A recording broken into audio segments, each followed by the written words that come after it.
investors in the world are betting on the development of highly efficient methods of growing food in smaller spaces. People like George Soros, Warren Buffett, and Bill Gates have seen the numbers and added farmland to their portfolios. Here's what they know. The world's population is projected to be 40% higher by 2050 than it is today. That's not far down the road, and yet our farmland is shrinking every year.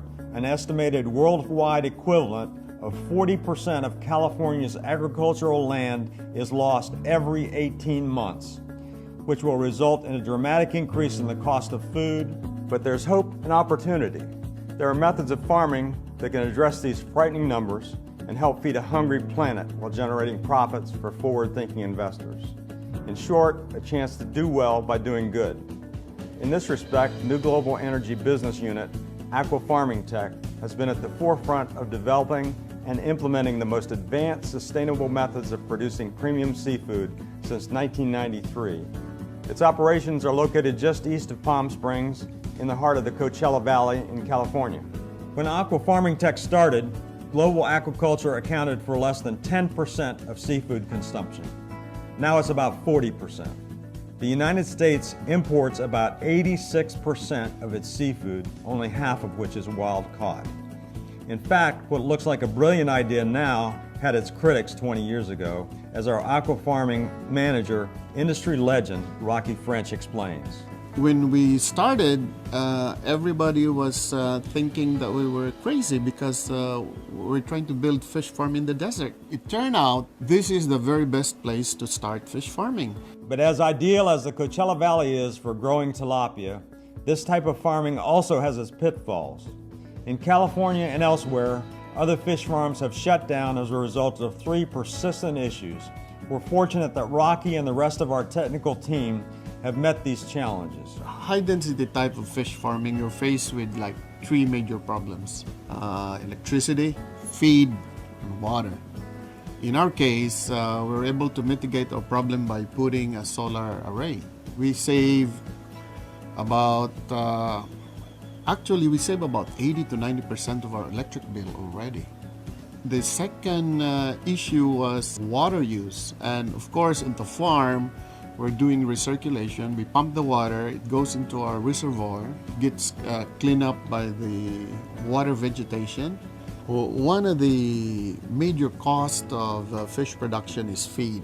We figure that if we could build our own feed mill, design our own feed, and have better control on what type of ingredients that we could put in the feed, this would be a major contribution to the production of good quality, sustainable type of.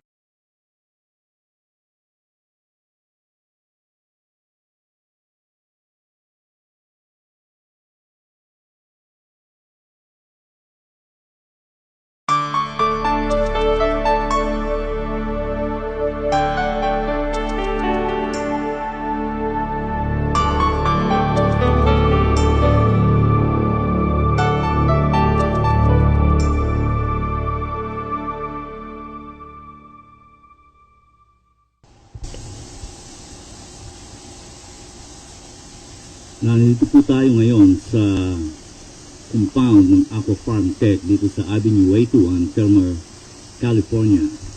Dito ho nag-start ang Aqua Farm Tech. Ito ay 10 years ago na inumpisahan ho ng ating CEO na si Rocky French. Makikita niyo ho dito yung ating mga circular tanks. Ito ho yung mga 90-footer ng circular tanks. Ito ang ating bread and butter. Makikita nyo ang aeration na ginagamit namin dito ay mga paddy wheel. Yan ho ay 5 horsepower. Kung isang yun nasa kabila ay 2 horsepower. Bali 7 horsepower ho ang ginagamit namin ng mga paddy wheel dito. Ang stocking density ho namin dito sa mga 90-footer nito at 100-footer ng mga tangke around 40 to 50,000 pounds na live fish. So 40 to 50,000 yung mga 1 pounder ng mga tilapia ang laman ng mga tangking ito.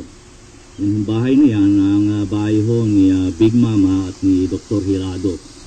Yan ho ang mag-asawang yan ang sumuporta dito ho sa ating CEO, si Rocky Friends, nung tinatayo niya itong aqua farming na ito sa Avenue 81. Itong mga circular tank na ito, si Rocky Friends din ho ang nag-introduce dito sa Southern California upang gamitin sa pagtitilapia. Very efficient ho itong mga circular tank na ito, especially kung very high ho ang yung stocking density. Yung ating mga competitors na nagtitilapia, bali si Rocky Friends din ho ang mga gumawa ng kanilang mga circular tank. Ito yung ating holding tank. Dito natin inilalagay yung ating mga produce na ready for market ng tilapia. Ayan ho, makikita nyo yung ating aeration na uplift pump na isa, ayan ho. At saka yung sa likod, yung mga paddle wheel ho. Intensive din ho ang ating aeration system dito dahil unang-una, nandito na ho yung mga tilapiang ready for market, mga live tilapia. Bali ho, ang market natin dito sa Amerika ng tilapia are live market. Hindi ho frozen market ang ating market. Mga buhay hong tilapia ang ating binebenta. At yung makikita, kami ho ang supplier na dito sa Southern California and Northern California. Bali ho ang produce natin, mga live tilapia, ay nakakarating ho sa San Diego, Los Angeles, Sacramento, San Jose, hanggang San Francisco po. Doon nyo makikita yung ating mga produkto. Kung kayo ho ay pumupunta sa mga store at makikita nyo sa aquarium yung mga tilapia, o kaya sa restaurant, may makikita kayong tilapia nakalagay sa aquarium, yun ho ay ating mga produce. Bali, we're the only one who can really supply the live market ho. Local ho ang supply ng live market. So, binibenta ho natin kung ating produce na tilapia, not less than $2 a pound. Dahil ho, very expensive ho ang pagtitilapia dito sa Amerika. Ayan ho, makikita nyo yung ating mga feed bin, lalaki ho, bali 5 tons ho ang mga laman yan. Yan ho ang sikreto ng ating tilapia, kaya masarap po ang ating tilapia, yung waste management at saka ang pinapakain ho natin dyan, yung mga feeds. Hindi ho algae ang kinakain mostly ng ating tilapia, kaya ho walang offbeat na lasa yung ating mga tilapia, masarap po. Ito ho yung aming mga 60-footer na mga tangke. Ito ho namin inilalagay yung mga fingerlings na galing sa 30-footer. Ayan ho, yan ho yung mga 60-footer natin. Ito ho, piniprepare ho namin ito. 60-footer na ito na tangke. Diyan ho namin ilalagay yung fingerlings na galing dito sa mga 30-footer. Yan ho yung ating mga 30-footer na mga tangke. Bali, ang ginagamit na aeration ho namin dito is air pump. Makikita nyo ho, itong mga 30-footer na ito na mga tangke, meron ho mga takip na mga net at chicken wire to prevent the birds in eating our fingerlings, especially mga pelicans ho, napakarami ho dito. At saka ho yung mga night bird, pag pipiestahan ho itong ating fingerlings, kung hindi ho natin tatakpan ito ng net at mga chicken wire. Ayan ho, makikita nyo yung ating mga fingerlings. Medyo malabo lang ho, hindi natin maanino ng maigi. Diyan ho namin inilalagay yung aming from hatchery, fry. Doon ho namin hinahatch yung mga iklog sa hatchery. And then after that, we put it here sa 30-footer ho. Bali ho, ang aming produce, number 1 right now is tilapia. Pero ang aqua farming tech from 40 acres na farm na tilapia ay diversified na po sa produkto dahil meron na ho tayong catfish farm located ho ito sa 66, Avenue 66. Ito ho ay 80 acres na catfish farm. So ang produce ho natin from tilapia, catfish at ngayon ho, we will try to raise shrimp dito sa Southern California. Magiging pioneer na naman po yung ating si Rocky Friends sa pag-raise ng shrimp for live market dito sa Southern California. Yung mga oval tank yan, yung mga naunang mga tangking ginawa ho ng ating CEO, yung sila ho ay nag-uumpisa dito sa Avenue 81. Yan ho. At ito hong mga circular tank na ito rin ho yung mga naunang circular tank na itinayo niya dito sa Avenue 81. Ito ho ay mga 60-footer. Nung sila nag-uumpisa nila Big Mama at Dr. Hilado. Yan ho, makikita niyo ho sa gitna yung holding tank. Diyan ho nila nilalagay yung kanilang hinarvest dito sa 60-footer ready for market noon ho sila nag-uumpisa. Kanina pa ho natin pinag-uusapan ng tilapia. Ang tilapia ho sa mga Asian, hindi ho bago ito. Bali, introduce ho sa atin ito noong mga 1950s ho, itong tilapia. At Mozambique ang species ho na introduce ho sa atin. Ang late 50s ho na dinala ito sa Asia. Bali, ang tilapia ho belongs to the cichlid family ho. Ayan ho, makikita nyo yung relatives ng tilapia. Ayan ho. Kamukha ho ng tilapia yan. Ayan, another cichlid na isda that belongs to the cichlid family na where tilapia belongs. Mga isda mga mouth brooder ho ito.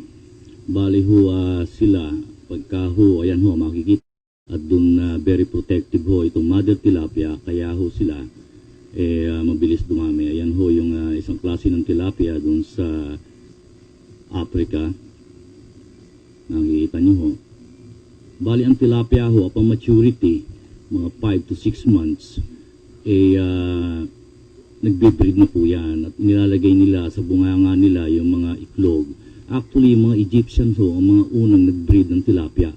Bali ho si Cleopatra, ang kinain ho niya tilapia. Pati ho si Julius Caesar, si Mark Antony, nakakain ho ng tilapia. Dahil ho ang tilapia, ito ay native ng Africa at Middle East. Doon ho sa Israel, tawag ho nila dito Saint Peter Feast dahil ito pa yung mga hinuli ng mga apostles at ito pa yung mga pinakain nila sa mga ni Jesus Christ, sa mga tao. Nakalagay ho yan sa Biblia. Yan ho, mga 5 to 6 months lang ho yung tilapia nga, nagbe-breed na. Yan ho yung tilapia na napakalaki. So, ayan ho, makikita niyo yung tilapia nga, napakalaki ho niyan. Saan ho ba yan makikita? Yung tilapia yan. Saan kaya galing yung tilapia yan? Laki naman ito. Iyan ho, ang baby ng ating CEO'ng si Rocky Friends. Dito ho niyo makikita yan sa Avenue 81. Pinapakita ho yung rootstock natin. Ayan ho. Kung may yung iklog ho ng tilapia dun sa bunganga. Yan ho si Tatay Kare. So nag-observe ho dito sa ating fish farm dahil sa Pilipinas sabi ho sa kanya ay mag-seminar. Kaya old timer ho ito, American citizen ho yan. Sabi niya, ba't ako magse-seminar? Puntahan ko na lang ng aking kaibigan na si Rocky Friends at doon na lang mag-seminar. Kaya ho, nandiyan siya at inobserbahan niya yung ating pagtitilapia dito sa Amerika. Bale yan ho, si Rolly, pinapakita na naman yung ayan, yung female tilapia. Nakikita niyo ho yung iklog na nasa bunganga at nilalagay ho nila dun sa balde. Bale ho, kinukolekta nila yung mga iklog sa bunganga ho ng tilapia. At yun po ay dadalhin natin dun sa hatchery at dun ho natin i-incubate. Bali ho, ang in charge naman dun ho ay ang ating farm manager na si Irma. Bali ho, makikita niyo dito si Arman, si Rolly, si Tatay Kare at yung ating CEO na si Rocky Friends. Na only this time yung ho makikita itong nakalusong sa tubig. Dahil ho, very ho siya dito sa ating mga broodstock na ito. Talaga hong man to man ang kanyang pagbabantay at chinecheck niya how healthy and how kung okay pa ang ating mga broodstock. Ayan ho, si Tatay Kare, nag-observe ho siya dito sa ating farm. Yung kanyang matututuhan ho dito sa ating tilapia ay magagamit niya sa Pilipinas dahil balak ho ni Tatay Kare na magtilapia ho sa Pilipinas. At siya ay pinagse-seminar pa doon. Sabi niya, doon na lang ako sa Amerika mag-seminar at pumunta na lang ako doon sa aking kaibigan na si Rocky Friends. Ayan ho si Armand, kapatid ho yan ni Rolly. Yan ho yung ating farm manager na naka-assign sa Avenue 66. Doon ho sa ating catfish farm.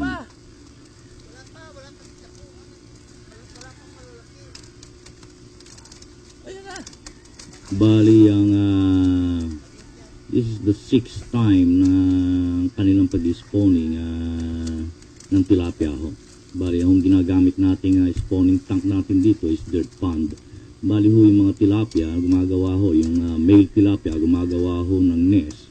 At dun ho nila nilalagay ng female tilapia yung kanyang itlog at ipe-fertilize naman ho ng male. Kung niya bitawan ito sa kanyang bunganga, she sees to it na ito ho ay magsusurvive. Yan ho ang sikreto ng tilapia kung bakit sila mabilis dumami. So wala na ang itlog. Wala na, puro na ito fry. Okay. So ito ng last batch. Oo.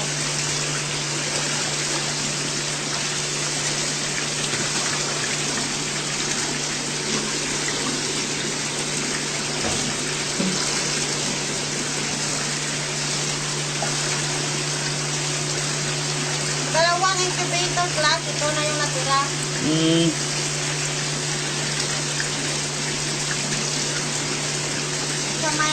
Sa top na may oxygen na. Oh, okay. Lahat? Oo.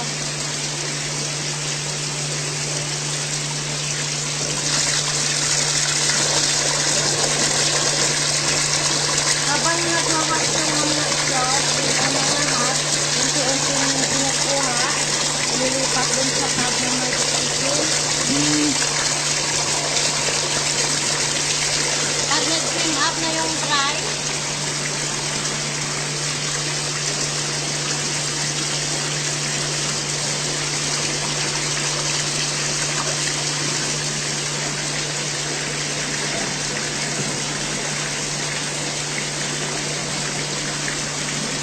Ito na sila.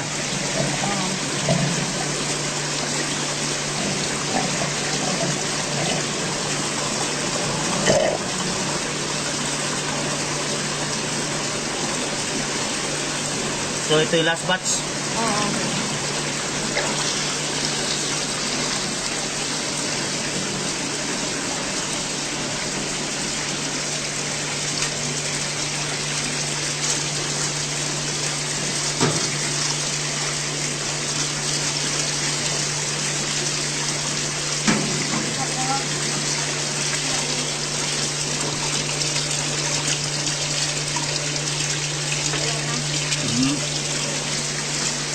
Tingnan natin yung grader. Kahit i-grade mo pa rin? Ha? I-grade mo pa rin siya? Oo, wala yung malaki sa maliit. Okay.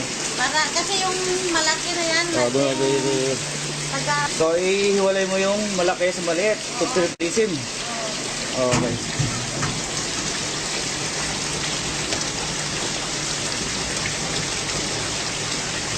So grader yan ng fingerlings. ng fry. Yan ng fry. So ano, may mga malalaki.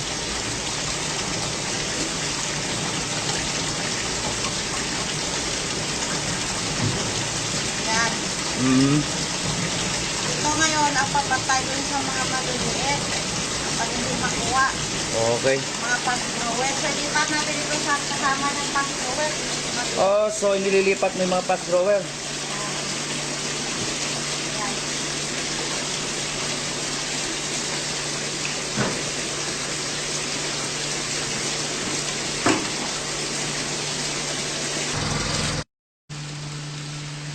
So after a month. Ha? Oo.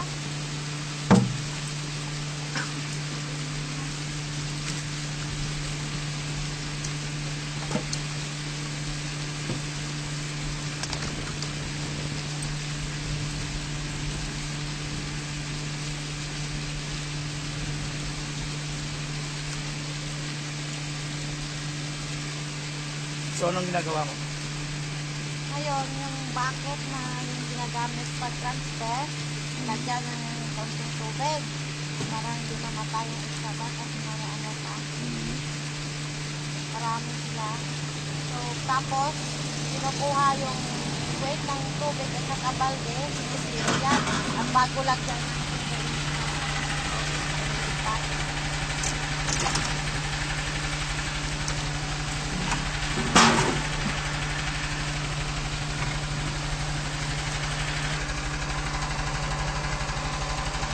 I-term. I-term mo. Yan, sis.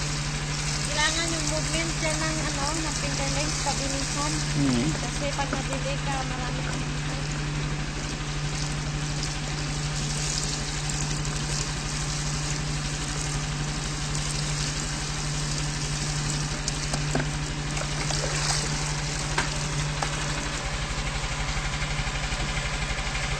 okay, 11 pounds.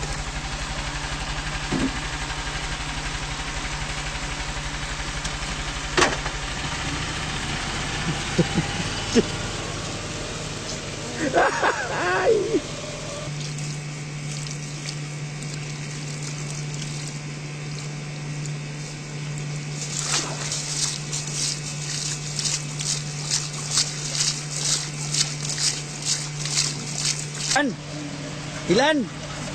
10 grams. 10 grams ba? 10 grams, ano? Okay. Kaya ka ako, meron yata nga 10 grams. So, 10 grams, nililipat na ho namin sa 60 footer. Especially ho ngayon, busy kami.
Amoy naman yung table pag natulog ba? Oo.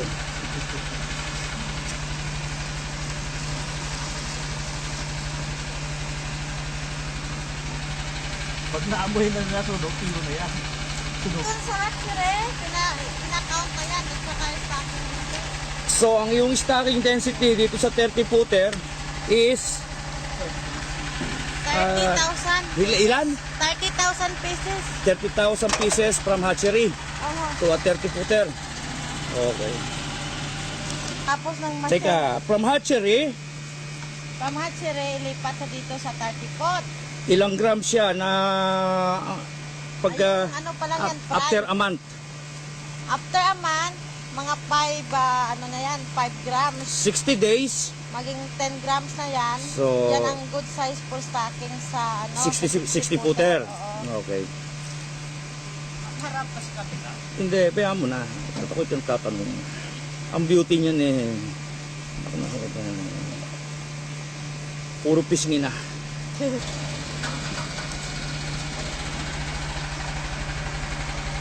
Hindi, kano.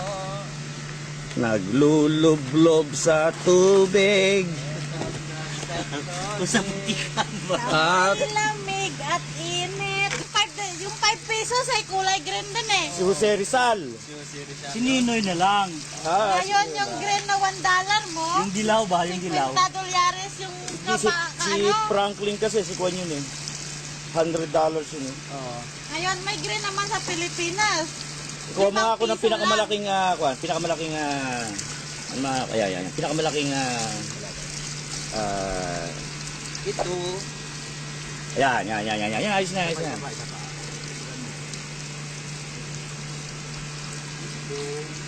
Ayan. Silagay dyan. Pero galang ba? Para meron tayo comparison. Ito na. So, ganito kalalaki mga inililipat natin, ano?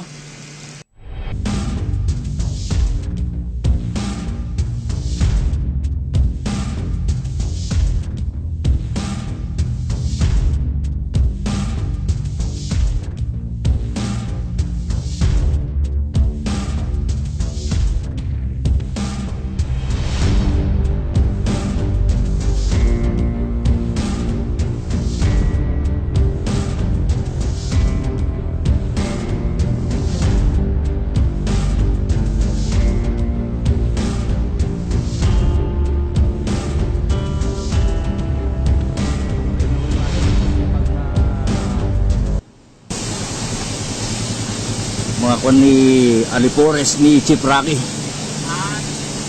Ako ay masisipag na mga Alipores ni Chief Rocky. Ito yung aming feed bin. Ilan na laman ito? Ilang tons?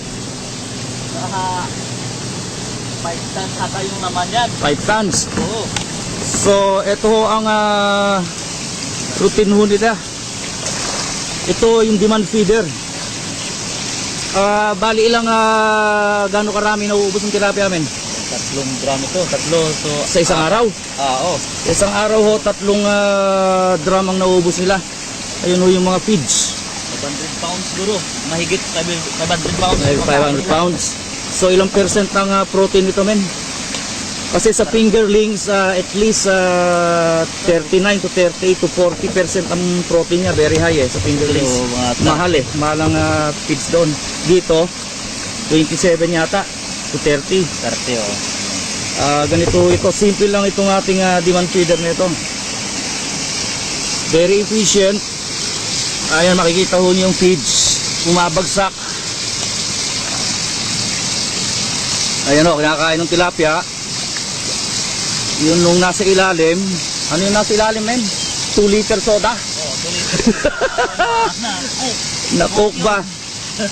So yun nung wire na nandoon na nakakuha, yun nung nakukuha ng mga tilapia. Kaya bumubukas ho ilalim, parang pendulum style. Very efficient, economical. Saka isa pa, lahat ng mga tilapia nakakakain dito. Ito ang grow out namin. Ito ang bread and butter, mga 90 footer ho ito. At saka 100 footer. So from 30 foot from hatchery, 30 footer, 60 footer to 90 footer to 100 footer. Ito ho, it can support 40 to 50,000 pounds. So 40 to 50,000 na 1 pounder na mga tilapia. So ang stocking density ho namin dito mataas. Kaya ang paddle wheel na ginagamit namin, makikita nyo lalaki. Ilang horsepower ito men? Malaki na yan. 5 horse yun. Yung maliit na yun, 2 horsepower yun. So 5 saka isang 2, 7 horsepower ho. Ang nag-aerate at the same time aerate yung kanyang sweeping action para ma-eliminate ang waste. Kinakailangan ma-eliminate agad ang waste dahil maraming laman itong tangke para ma-minimize yung accumulation ng ammonia, nitrite saka yung mga napapatay sa kanila. Ngayon, pagka nag-brown out, back up ho kami dito. Ayan ho yung aming mga generator. Dalawa ho yan. Malalaki.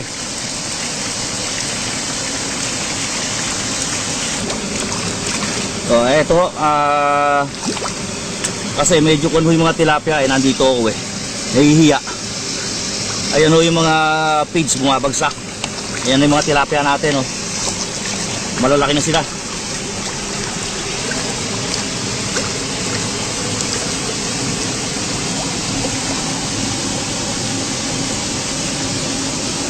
So very critical din ho ang location ng feeder. Kasi kung malapit sila dun sa paddle wheel, mayayari sila, tatamaan ho ba. Kaya yan, nakikita nyo ang location niya.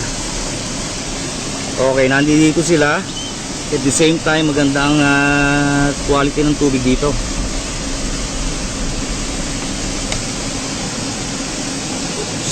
Malaki natin. Anong gagawin mo? Hindi ko lang ipatay mga pinili ko. May laman ko, wala. Ayan ang service ng ating mga kwan, mga tauhan ni Rocky. Sanay ho yan. Kasi sa kalabaw nakasakay dati yan Kaya sanay yan tumayo sa motorsiklo. In between sa dalawang circular tank namin. Kasi pagka hinarvest ho yung mga tilapia, para ma-minimize ang stress nila, diretso na ho dito. Dito pinipick up ng mga kumukuha ng namin, broker. Kasi ang market ho namin is live market. kinakailangan ho, ma-minimize yung stress para yung mga intact ho lahat ng mga kaliskis nila. Dahil ho, ang mga broker namin, yung iba galing pa ng San Francisco, at ang outlet ho, mga malalaking restaurant, ngayon yan nakadisplay sa aquarium. So pagkakakain ho yung mga tao, gusto nila ng preskong isda, yun, makikita nila yung mga isda namin.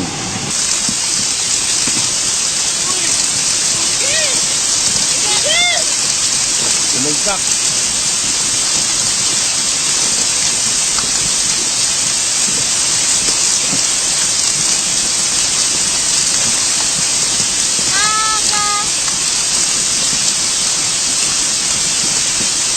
Magpansin ko naman ang kabilog habol niya sa isaan ko. Kalay naman ang hindi pa mabuti ka mga bintira. Ako ko lang, ako ko lang siya ko naggawa sa amin.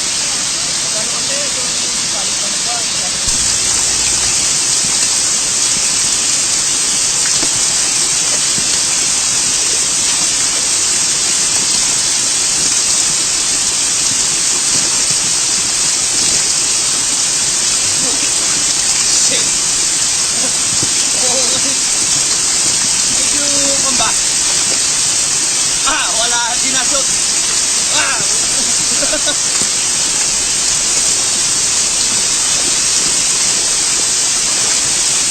Bakit pinalagay nyo doon? Tama.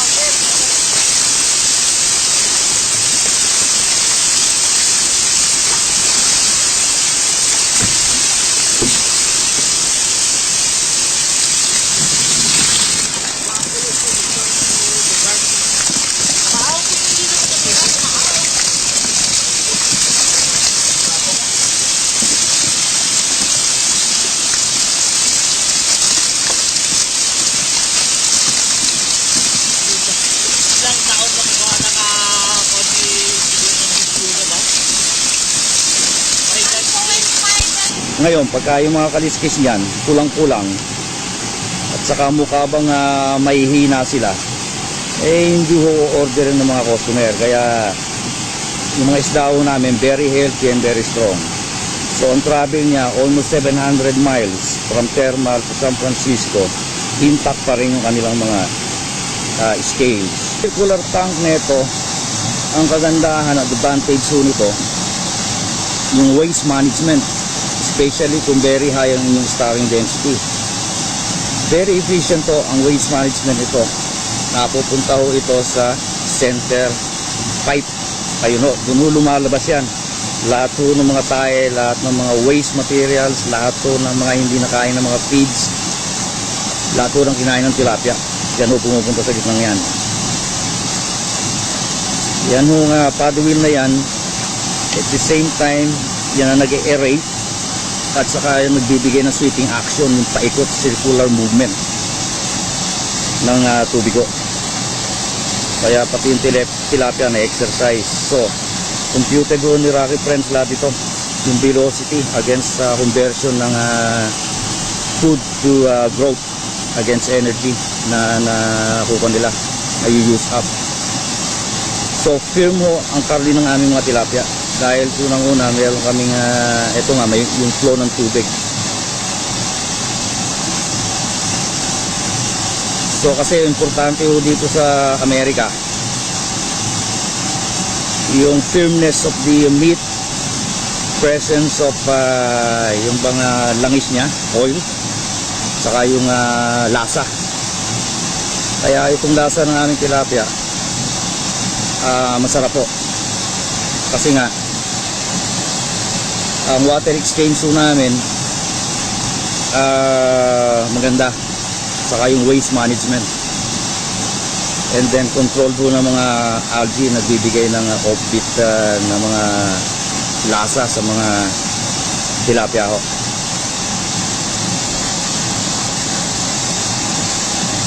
Ito yung outlet po, dito lumalabas yung mga dumi.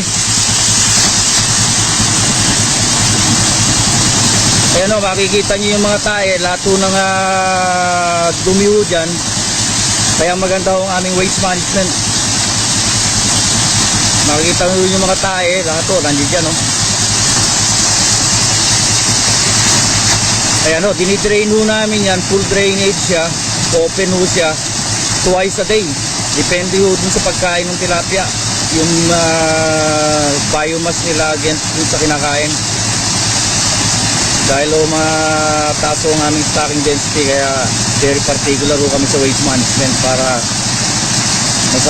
yung lasa ho ng aming tilapia ay masarap. Dahil ho ang Amerika, iba ho ang ating consumer dito. Very choosy ho sila. They can afford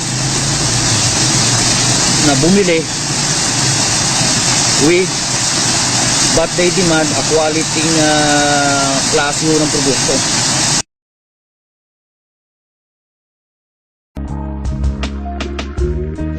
Populations of bonytail, striped mullet, and razorbacks up to 120 parts per thousand for salinity.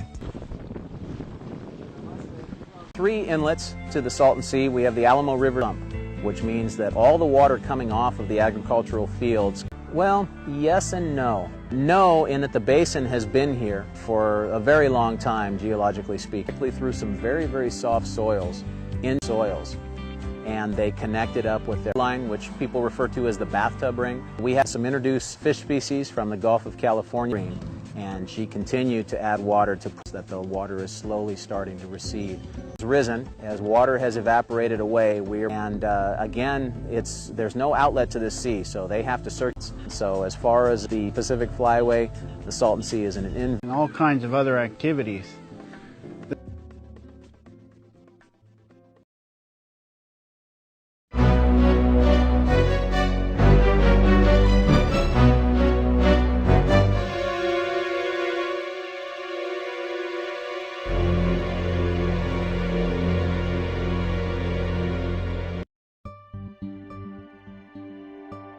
Aquaculture is the largest growing segment of food production worldwide, with 50% of all seafood coming from aquaculture. The problem with growing fish for food, you develop a tremendous ammonia load in the water. This ammonia can become hazardous and it destroys colonies of fish. Ammonia is a byproduct of fish excreting. Extremely small quantities of it can pollute an enormous amount of water. We just didn't know how big a deal it was to fix ammonia.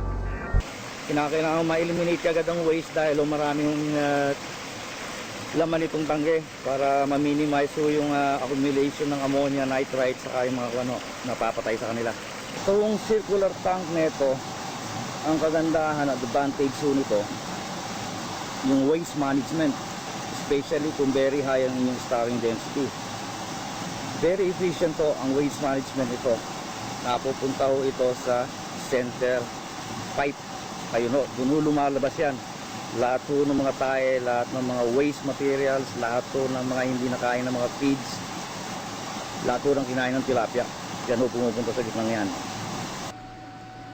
So this was introduced by Rocky French.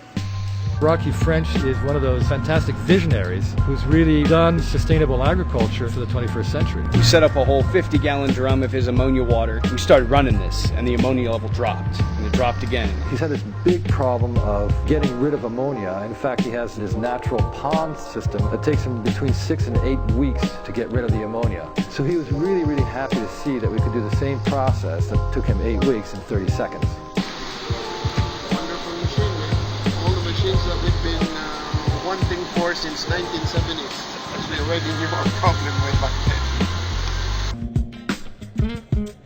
then. What we got here is a very exciting moment because the very first time that our technology is being showcased in the field at proper scale. There's an opportunity here to do something really big for aquaculture. The Coachella Valley can be a source of organic fish farming, which is not only more valuable, but will set an example for the rest of the world and change perceptions of farm fish. When Origin Oil came along, we thought that this company could really move us into the next level of fish production.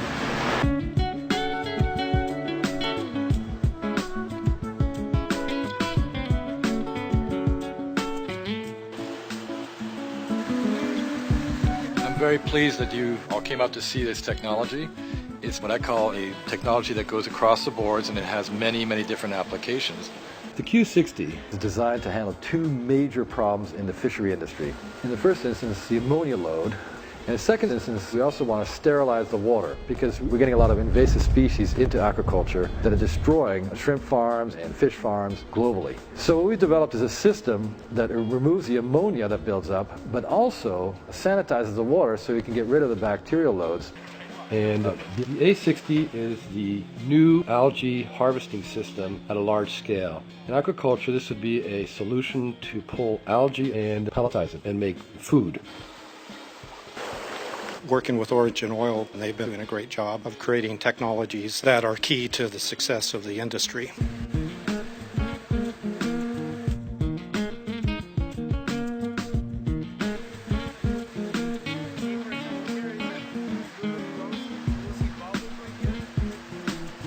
I am impressed at this technology here.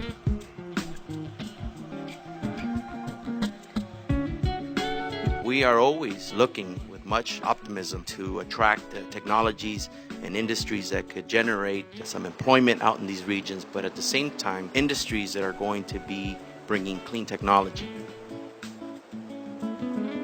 Origin Oil, thank you for the great work that you're doing here. I think it's amazing. It's impressive. I thought I saw it all. But quite frankly, I have not. I'm impressed. And I also think it's going to create jobs. And I also think there's a lot of potential for all that to grow here. I firmly believe that this algae harvester is going to be a game changer in this industry. Most of the expense ho ng pagtitilapia dito sa Amerika ay napupunta yung 30 to 60% ng expenses, operating cost namin ay napupunta lang sa feeds.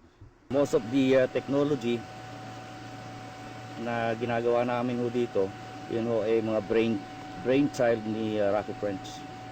We are getting our go-to-market engine, and it drove immediate business for us. So this is becoming a pattern, a model, and this was an event that is the kind of thing we're going to be doing much more of.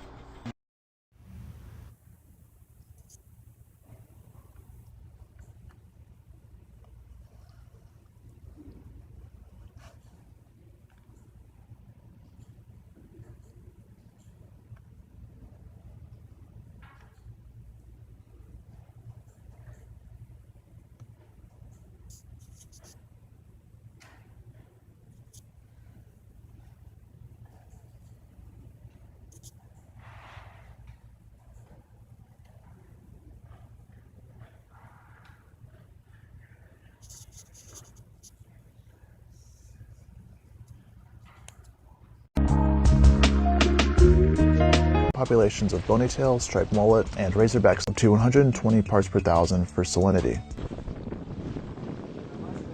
3 inlets to the Salton Sea. We have the Alamo River dump, which means that all the water coming off of the agricultural fields, well, yes and no. No, in that the basin has been here for a very long time, geologically speaking, through some very, very soft soils, and they connected up with their line, which people refer to as the bathtub ring. We have some introduced fish species from the Gulf of California, and she continued to add water to that the water is slowly starting to recede. It's risen as water has evaporated away. Again, there's no outlet to the sea, so they have to search. So as far as the Pacific Flyway, the Salton Sea is and all kinds of other activities.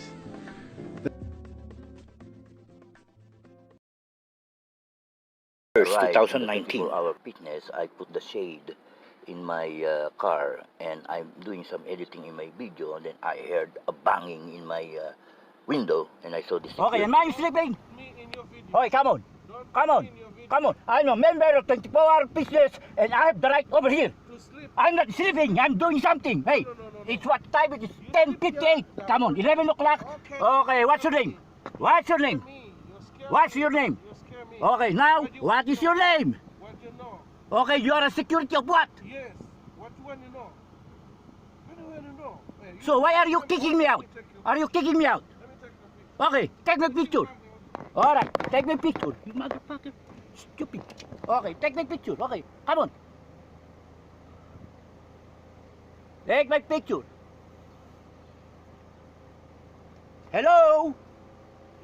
Okay. Okay, that's enough. Okay. We're going to see how you ready.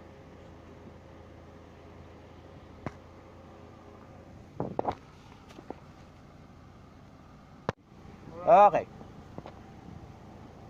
What again? You have been sleeping here. What? You I'm have not been sleeping. Come on, I'm not here, sleeping. there, I'm not and sleeping. I'm not sleeping. Come on. Yes. Come on. Whatever you record, I don't Okay. get scared of you. Okay, I'm not scared of I've been you. telling you. I'm not scared of you. I've been Come on, telling I have you my all own along rights. that I you- have my own rights. to sleep I'm. here in the This is parking? my car. This is my property. Okay. To sleep Okay, here now in the I have parking? my rights to my property. Okay. Okay, you cannot Okay. because I'm a member of this 24-hour fitness. All You I'm don't have telling any you- right.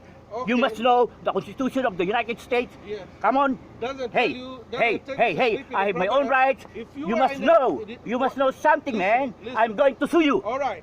Do you know that I have been following you? You Okay, go and sleep so always now there. you are now following me. So now you are what? No. You are stalking me. Okay, now you are stalking me. From your mouth, That is you are following me. So you are stalking That me. is scaring You me. are stalking I am me. only You telling are you to stalking leave me. this place. You are stalking me. Okay. Come on. This is my right. I'm a member of 24-hour fitness. Yes. You cannot kick me. Yes. This is my car. Come on, my property. And who are you to kick me? Yes. Do you know my rights? No, I Do you tell know your I rights? tell you- Come on, man. I tell You are done. To go to somebody. You are to done. You somewhere are only a else. security. Okay. Okay? You can't scare me. I cannot. You cannot scare me also because I know my right. I am telling you to go somewhere else. I know my law. Okay. Okay? If you don't know the law, you are stalking me. I'm going to sue your corporation. Don't scare me. I'm not scared of you. Be used against you. Come on now, talk. Scare me. Don't Talk. scare me. Okay, come on, talk. Everything that you're going to say now will be used against you. This guy don't know the law of America. This guy is from another country. Stupid, man. I'm doing something. This is my car. And he's trying to kick me out on a member 24-hour fitness. Okay, come on. You cannot do that. Security is even telling me, insisting that I have to go somewhere. Where? I'm a member of 24-hour fitness. He don't have any. He's violating now my rights.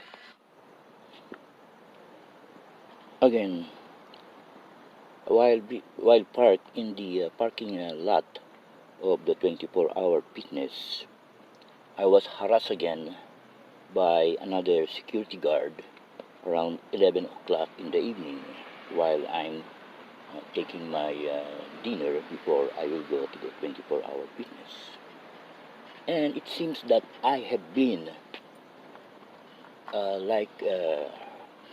because as we're going to observe, the security again immediately threatened me that he's going to call the towing company, that my car will be towed.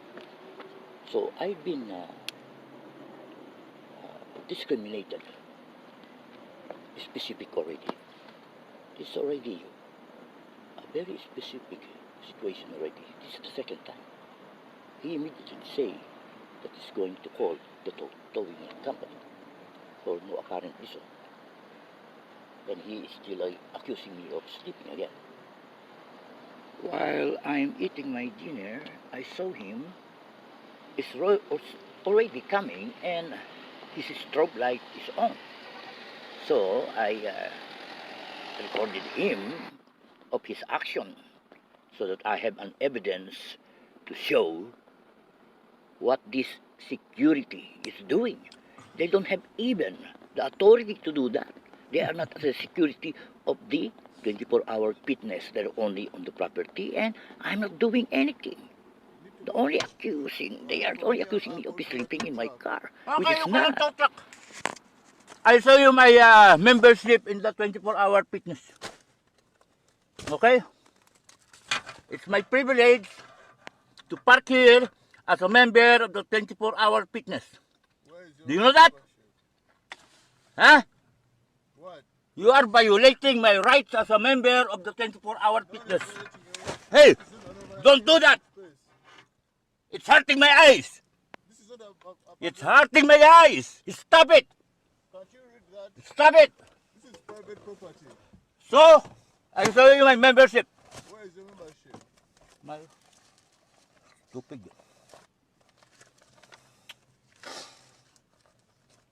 My membership. Private property. You need to drive from here. Are you kidding me?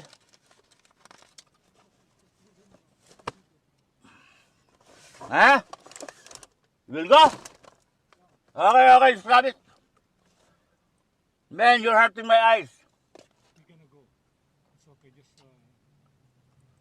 You're hurting my eyes, man. Stop it. Stop it. I'm going to sue you. Okay.